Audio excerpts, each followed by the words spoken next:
Transcription number 28, 5 seconds.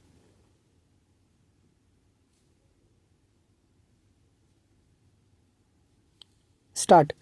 Mr. Vice Chairman, I was speaking about the need for developing a strong UN delegation.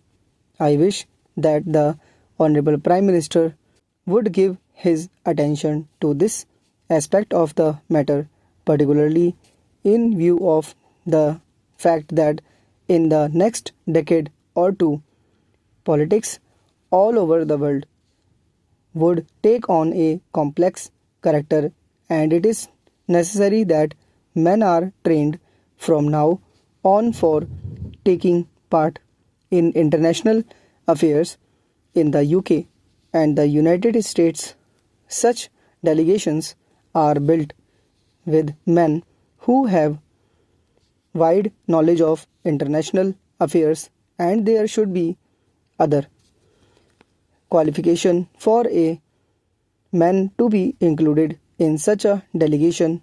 In this connection, I should also like to mention that it is time for government to develop sound conventions regarding the conduct of foreign affairs.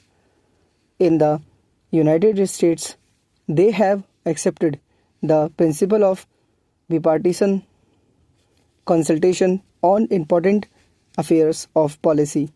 For example, when President Kennedy stood for election, President Eisenhower, even during the period of the conduct of the campaign of President Kennedy, kept him informed about major developments in foreign affairs.